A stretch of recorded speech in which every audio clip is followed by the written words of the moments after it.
Welcome to Take the Lead Radio with Dr. Diane Hamilton, where she interviews some of the most successful leaders, entrepreneurs, authors, speakers, and other individuals who will inspire you to take the lead in your career and personal life. And now, here is Dr. Diane Hamilton.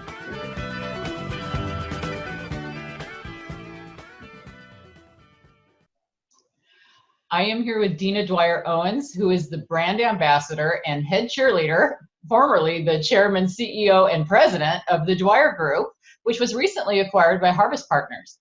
Dina is also known for participating in CBS's Emmy Award-winning hit reality show, Undercover Boss, and the first ever special episode of Undercover Boss, Epic Bosses. It's so nice to have you here, Dina. Hi, Diane. So good to be back.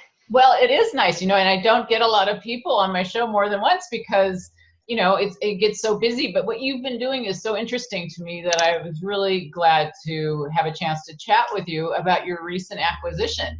So I guess we started to chat a little before we got on the air. Maybe we should start there, a little background on your company and where you've been going with it. So you want to start there? Is that a good spot? You bet. Yeah. So Dwyer Group was founded in 1981. Actually, our founder was my father.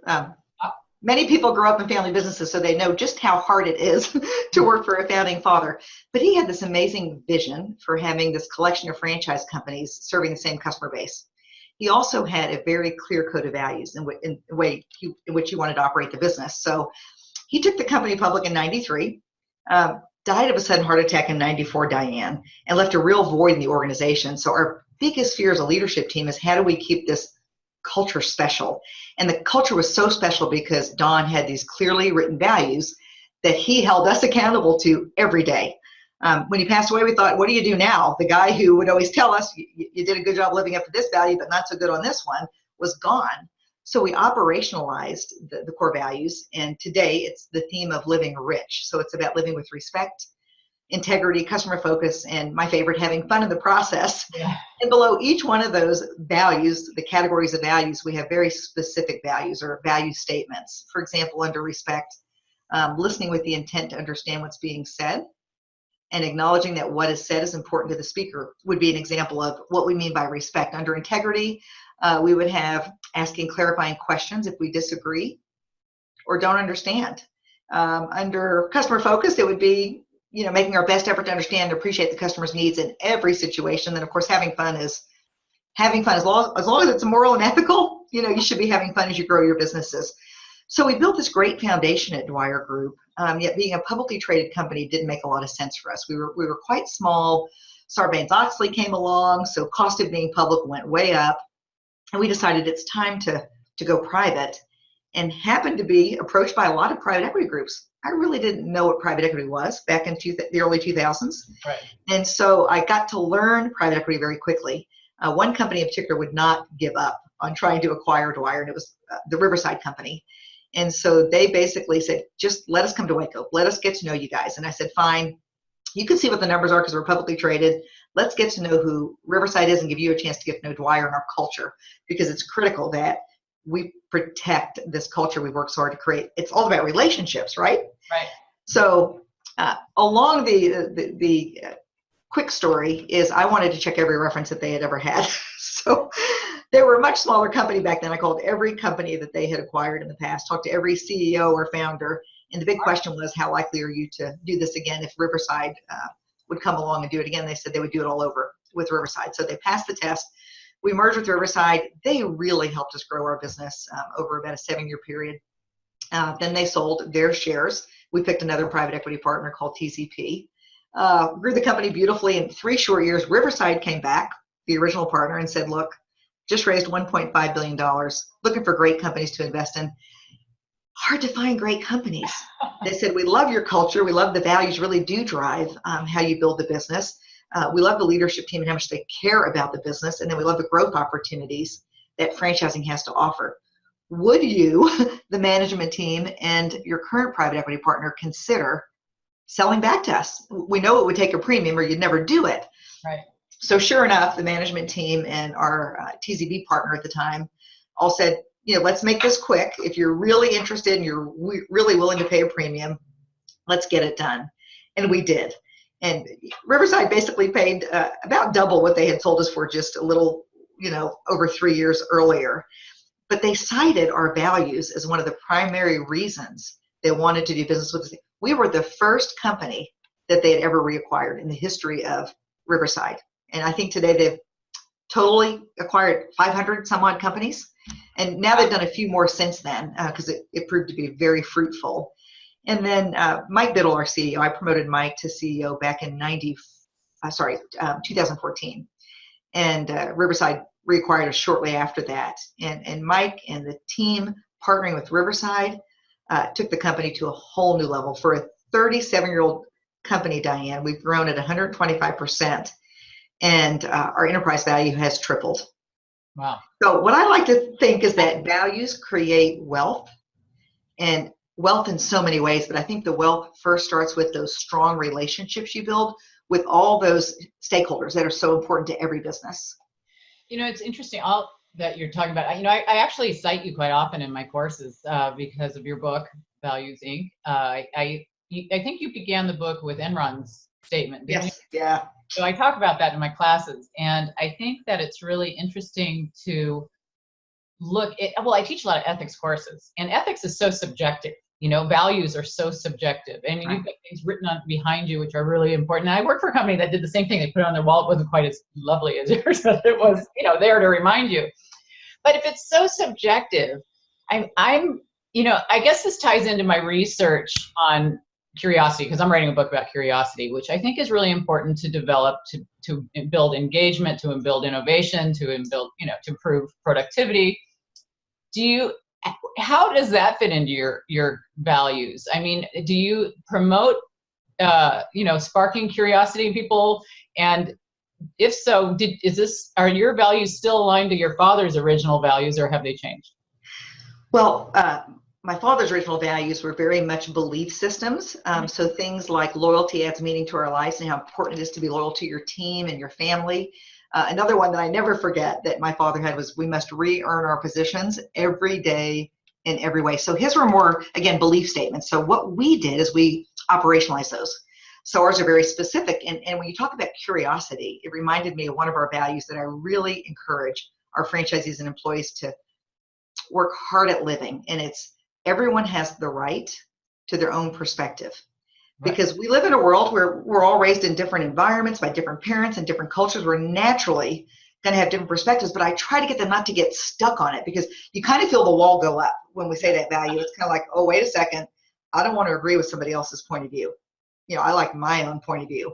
Right. And what I encourage them to do is relax, chill out a little bit. Think like a 5-year-old would think. And I think about 5-year-olds as being extremely curious, right?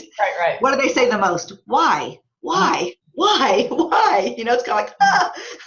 So what I encourage our team members to do, and I challenge myself too, is when I am in disagreement with somebody else, what do we normally do? Our body language goes like this, right? We cross our arms. Even our faces can get all smushed, and we get all tense about, I just don't like what they're saying. I don't agree with it. And I say, change your body language. Open it up. Open your arms up. Brighten your eyes, get rid of the wrinkles, and think about, well, Diane, why do you think that way? That's so interesting to me. And I'm curious about why you would think so differently than I do about this particular topic. And then I need to shut up and listen to Diane's point of view. Diane, every time I do that, I learn something. And isn't it fun to learn? So I think curiosity is a key to success, and it just happens to be built in to one of our values, at least the way we train to it. We train to, don't get defensive when somebody else has a different point of view. Be curious. Try to figure out why they think differently and see what you can learn from that. Yeah, it all boils down to communicating well and having empathy and a lot of the emotional intelligence skills that we try to develop, soft skills in general, right? And the thing is that some companies have values that they say they go by, like you mentioned with Enron in your book, and yet they don't actually follow what they write in the handbook or the pamphlet or whatever they give out, right? So how do you ensure that, obviously you have this great culture, but just writing it down is not enough, right? So how do you ensure that they follow what you guys want them? Yeah. Right. A couple of things. And I think that a lot of people do have written values in the handbook or on their website, and they put work into it, right? They're really thoughtful about what's important to us. but some of them only use them when they're convenient. But I think what happens with most leaders, because most leaders I think are good. I think they really do want to do what's right and good, but they haven't figured out how do I take this code of values and make it a way of life here in our organization. And we're in the franchising business. So what is a franchise? What we do is we take what's most important in a business. We create systems around what's most important so that those systems can be replicated, so that other people, our franchisees, can find the same success because they've implemented systems that we've proven to work. So when we operationalize the values, this was back in, almost 1996 by the time we got it done, after our founder's passing, we said, now how do we keep the values front and center? So regardless of who the leader of the company is, the values become part of the DNA. And we said, let's create a system around it. Let's keep it simple. So we said, anytime there's a meeting of 3 or more of our team members or franchisees, we're going to slow down. We're going to take that deep breath at the beginning of the meeting, and we're going to review the values. Sometimes, Diane, we go through every single one. It still only takes a few minutes. Right. But it's a nice breath of fresh air that says, okay, this is how we're going to do business. This is a tough meeting we're about to have, but let's respect one another and let's think about our values as we work through this conversation and decision making, whatever it might be. And then sometimes we have a meeting where we've met 6 times in the same day, and we say, okay, let's just focus on a value. What value really pertains to this meeting, and specifically, or let's highlight a team member who just got some great praise because they've done a great job leading with the values, or let's talk about the negative feedback we got because we didn't do a good job living a value, and let's talk about how we can get better at it. But it's just that constant keeping it front and center. So that's one thing. The other thing we have to do as leaders that are running businesses that we want to be values-guided businesses is to measure our performance. And we measure it in several ways. We actually survey our team members here at Dwyer. We used to do it annually. Now it's performance reviews, and it's less annual surveys, maybe biannual surveys, where we specifically ask how are we doing amongst all these values. And then we actually feel like we survey our customers, the end users. We survey our franchisees to the values, but the end user customer, by their experience or having with their franchisees and their team members, tells us a lot about are the values really at work down on the front lines. And we use Net Promoter Score. Are you familiar with Net Promoter Score? Yeah, so a lot of people are. So it's basically the ultimate question. How likely are you to refer us to a friend or family member? And you think about an Apple or a Southwest Airlines, they rank about 67, 68, I think, in Net Promoter. Nordstrom's, which is a great department store, you're going to buy stuff you love, though, and they rate about an 80 on the Net Promoter Scale. Our franchisees on average rate 74 to 75. We're in the service businesses, Mr. Rooter Plumbing, 5-star painting, Mr. Appliance. People are having to pay money for stuff they really don't necessarily want to spend money on, and yet they're giving us that kind of a score. So I think that's another way we measure that the values are really working at the very front lines with the customer. So are your questions engagement based as well, or do you do something like a Gallup in addition to find out engagement in general? With the end user customer? With your employees, I'm sorry. Oh, with the employees? The employees, we do and it's adjusting a little bit. We're trying to get a little more sophisticated about it. And I bring it over here and show you, but we've got this whole spreadsheet on what's important for the employees to work on, from competencies to values. And then there's a system now for rating them. So much of it is them sitting down with their supervisor and actually walking through the overall idea of the values and how we're supposed to be dealing with our franchisees and each other as employees, and then just having very honest and frank conversations about how you're doing. Sometimes the supervisor may point out a specific value that needs a lot of work, and that's what we're going to work on this year. This is the one value that you need to work on. Sometimes it's a supervisor saying to the employee, what value do you think you need to work on? Because if we're honest with ourselves, Diane, I mean, I've got 3 that I need to work on, but most of us have at least 1 that we really know we've got to get better at. Well, it's interesting. Self-assessment's always fascinated me, just because I wrote my dissertation on emotional intelligence, and it's all based on self-assessment. And sometimes it's hard for people to really see their self the way it is, and it helps sometimes to do these self-assessments, though, because you get a baseline for where people are and where they can, at least you can see where to go from there. And I think that they can be really important. And you've obviously done something well, because you had 35% growth. Did I see that in your associate? 125% growth. We've tripled the enterprise value in the last 4 years. Wow. So associate population grew 35%. Oh yeah, 35%. That's exactly right, in the last 4 years. Yeah, so we're up to 3,200 franchises. close to 1.8 billion in system-wide sales. And I was just teaching class yesterday. We're growing strong. We had a room full of new franchisees in yesterday. Well, so what is, okay, so if this is a lot of change to go through when you get acquired by some, new companies and different things like that, what has been the biggest challenge with these different companies with which you've been working, and how will this change now that you're with Harvest? Yeah. Each time it's a little different. So the first 2 times I was very involved in the day-to-day operations of the business.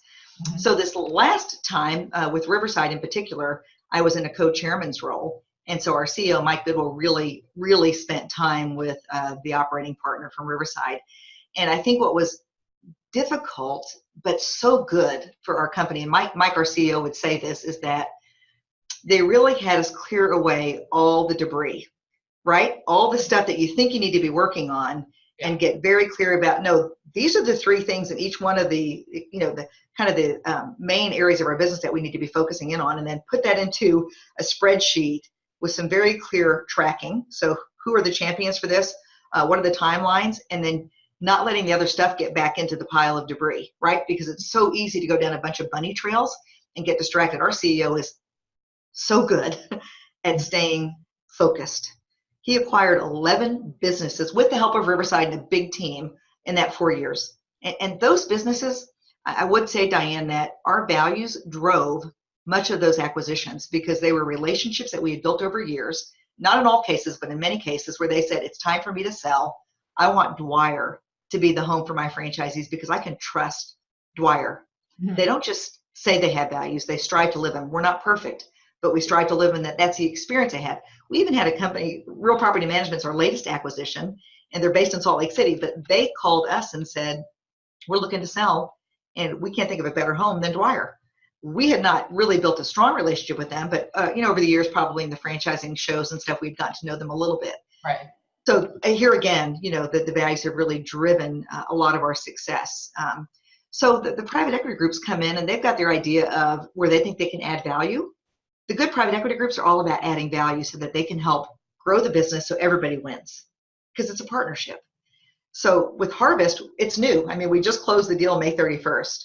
So it's young. We just set up our first board meeting, which is going to take place in August.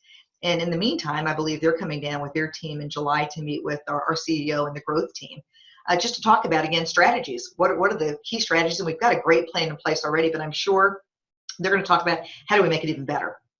So we don't know. It's like a honeymoon, right? We're on the honeymoon right now, and it's about we're going to learn more about each other as we go.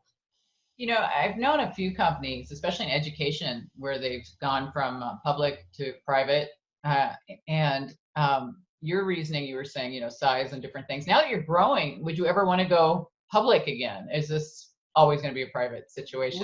We keep being asked that question. So I guess I have to remind you that the private equity partner owns the majority of the business. So it's really their decision. That's not a discussion that I've had with them, but I can imagine that they might be thinking about as we grow Dwyer. There's certain different opportunities that would be available to us. Yeah. What do you think was the biggest challenge of going from public to private initially? Oh, I loved it. I actually loved it. Yeah, it was just the time that was invested in the reporting and, just the meetings that you're required to have, and thinking about, oh gosh, every quarter we've got to report, we've got to show, some real progress. Otherwise people get frustrated and worried. When in fact, we've got to be investing in the business for the long term. So going private again, yes, there is an outcome that our private equity partners are looking for, but we're all looking for it, right? We're all in the same boat, rowing in the same direction.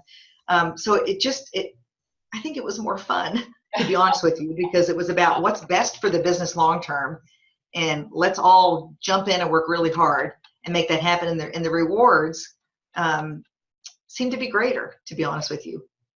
Well, so now you've got this new relationship, you've written a book, you've been on TV, you've done all these exciting things. What's next for you? You're going to write any more books, or what's next? It's a good question. So one of the things I love to do is to continue to promote this whole passion I have about the values, and how values really can make an impact in any organization, for-profit, not-for-profit, a family unit.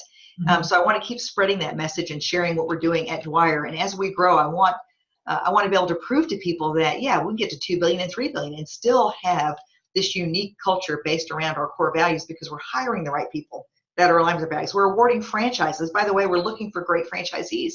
So if anybody out there watching or listening is looking to get in their own business, please give us a chance to help you understand what we do here at Dwyer, because we've got lots of white space to fill. But I want to continue to promote the business, build relationships. I love the franchisees and I love the employees. I mean, truly love the people of the company. So it's part of my extended family. And then outside of that, my husband and I we've got an ambition to really do some giving. We do a lot of giving already back to our community and to a lot of charitable organizations. And God hasn't quite told us yet exactly where we're going to serve in that capacity, but certainly there's going to be a financial piece that will be contributing financially. We worked hard to create real wealth for ourselves, but it's not for ourselves. It's for us to be able to give back and really contribute to our world in a very big way is our prayer.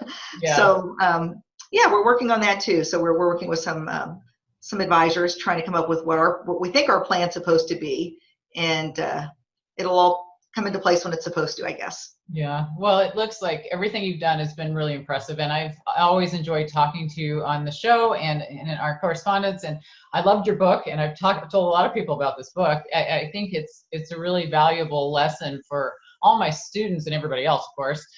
So I use it a lot in courses, as I mentioned, because I think that we don't learn enough about the types of things that you wrote about. So Values Inc., right, is the name of the book. And if they're not in the mood for reading another book, your students or any of the other, people viewing or listening, if they go to DinaDwyer-Owens.com, I actually have a free download of the Create Your Culture Workbook, which is a kind of a spin-off of the Values Inc. book.